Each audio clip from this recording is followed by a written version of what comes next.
Hi hello అందరికీ. ఈరోజు అయితే మన ఆంధ్ర వంట చూలకాయని తయారు చేసుకుందాం. దానికి కావాల్సిన పదార్థాలు అయితే తరిగి పెట్టుకున్న ఉల్లిపాయలు, టమాటా, అల్లం, కొత్తిమీర పేస్ట్ వేసుకుందాము. నేను బాగా ఆయిల్ పెట్టుకుని నూనె వేసుకున్నాము. జీలకర్ర, ఆవాలు వేసుకుందాము.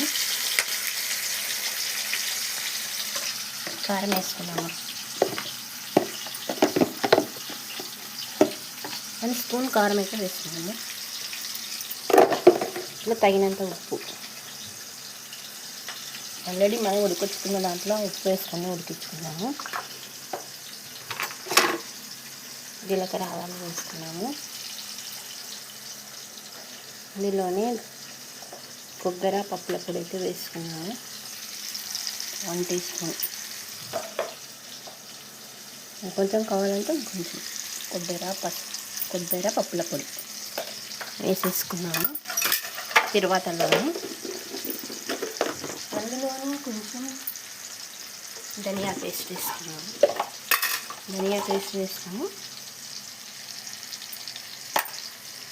అన్నీ ఒకసారి కలుపుకున్నాం. మనం ఉడకబెట్టుకున్న చూలకాయలు అయితే వేసేసుకోవాలి. అంతే.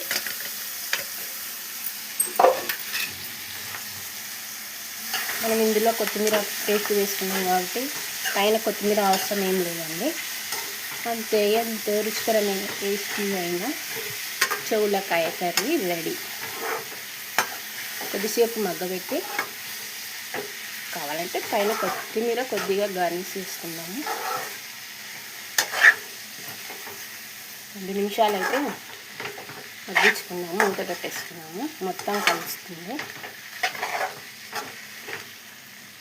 ఇది రొట్టెలోకి అయితే బాగుంటుంది, టేస్టీగా ఉంటుంది. అన్నంలోకైనా సైడ్ డిష్గా సూపర్గా ఉంటుందండి. ఇలాంటి వంటలు మీరు కూడా ట్రై చేసి